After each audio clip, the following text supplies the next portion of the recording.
नमो भगवती वासुदेवाय। प्रेम से बोलिए भगवान विष्णु माता लक्ष्मी की जय।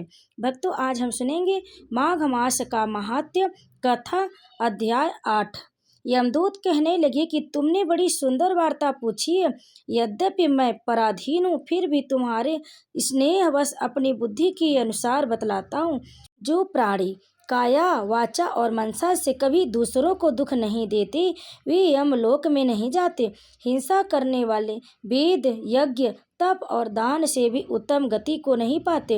अहिंसा सबसे बड़ा धर्म, तप और ज्ञान दान ऋषियों ने बताया है। जो मनुष्य जल या पृथ्वी पर रहने वाले जीवों को अपने भोजन के लिए मारते हैं, वे कालसूत्र नामक नरक में पड़ते हैं और वहां पर अपना मांस खाते हैं और रक्त पीप पान करते हैं तथा पीप की कीच में उनको कीड़े काटते हैं। हिंसक जन्मांध, काने, कुबड़े, लूले, लंगड़े, दरिद्र और अंगहीन होते। इस कारण इस लोक तथा परलोक में सुख की इच्छा करने वाले को काया वाचा तथा मन से दूसरों का द्रोह नहीं करना चाहिए।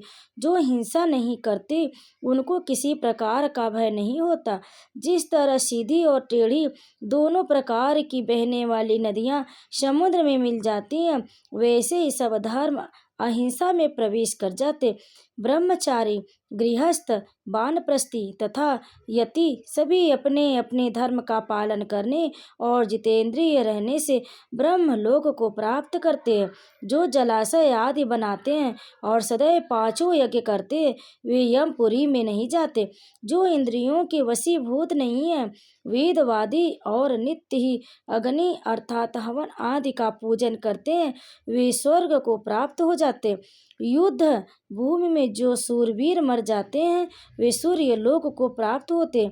जो अनाथ स्त्री शरण में आए हुए तथा ब्राह्मण की रक्षा के लिए प्राण देते हैं, वे कभी स्वर्ग से नहीं लौटते।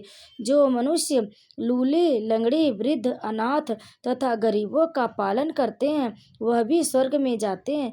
जो मनुष्य गौओं के लिए पानी का आश्रय करते हैं तथा कुआं, तालाब और बावड़ी बनवाते हैं, वे सदैव स्वर्ग में निवास करते। जैसे जैसे जीव इनमें पानी पीते हैं, वैसे ही उनका धर्म बढ़ता है।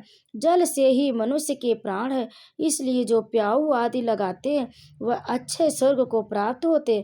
बड़े बड़े यज्ञ भी वह फल नहीं देते जो अधिक छाया वाले वृक्ष मार्ग में लगाने से देते। जो मनुष्य वृक्ष रोपण करता है, वह सदैव दानी और यज्ञ करने वाला होता है। जो अच्छे फल और अच्छी छाया वाले मार्ग के वृक्षों को काटता है, वह नरकगामी होता है। तुलसी का पौधा लगाने वाला सब पापों से छूट जाता है। जिस घर में तुलसी वन है, वह घर तीर्थ के समान है और उस घर में कभी यमदूत नहीं जाते। तुलसी की सुगंध से पितरों का चित्त आनंदित हो जाता है और वे विमान में बैठकर विष्णु लोक को जाते हैं। नर्मदा नदी का दर्शन, गंगा का स्नान और तुलसी दल का स्पर्श, यह सब बराबर बराबर फल देने वाले हैं।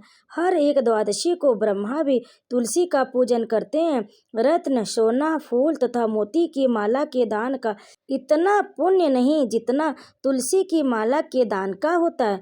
जो फल आम के 1000 और पीपल के 100 वृक्षों को लगाने से होता है, वह तुलसी के एक पौधे के लगाने से होता है। पुष्कर आदि तीर्थ, गंगा आदि नदी, वासुदेव आदि देवता सभी तुलसी में वास करते। जो एक बार, 2 या 3 बार रेवा नदी से उत्पन्न शिव मूर्ति की पूजा करता है अथवा स्फटिक रत्न के पत्थर से आप निकले हुए तीर्थ में, पर्वत या वन में रखी हुई शिव की मूर्ति की पूजा करता है और सदैव ओम नमः शिवाय मंत्र का जाप करता है, यमलोक की कथा भी नहीं सुनता। प्रसंग, शत्रुता, अभिमान से शिव पूजा के समान पापों को नष्ट करने वाला तथा कीर्ति देने वाला 3 लोक में और कोई काम नहीं है। जो शिवालय स्थापित करते हैं, वे शिव लोक में जाते हैं। ब्रह्मा, विष्णु तथा शिव का मंदिर बनाकर मनुष्य वैकुंठवासी होता है। जो भगवान की पूजा के लिए फूलों का बाग लगाते हैं, वे धन्य हैं। जो माता पिता, देवता और अतिथियों का सदैव पूजन करते हैं, वे ब्रह्मलोक को प्राप्त होते हैं। ओम नमः शिवाय। ओम नमो भगवते वासुदेवाय। जय श्री कृष्ण। भक्तों, माघ माह की इस कथा को अंत तक सुनने के लिए आप सभी का बहुत बहुत धन्यवाद। अगर आपको हमारी यह कथा पसंद आई तो वीडियो को लाइक करें, शेयर करें और कमेंट में जय श्री कृष्ण राधे राधे अवश्य लिखें। और प्रतिदिन आप माघ माह की कथाओं का श्रवण करें। इसके सुनने से पुण्य की प्राप्ति होती है और वैकुंठ लोक में वास होता है। इसीलिए भक्तों, बहुत ही श्रद्धा भक्ति के साथ प्रतिदिन आप हमारे चैनल पर माघ माह की कथाओं का श्रवण अवश्य करें। जय श्री कृष्ण, राधे राधे।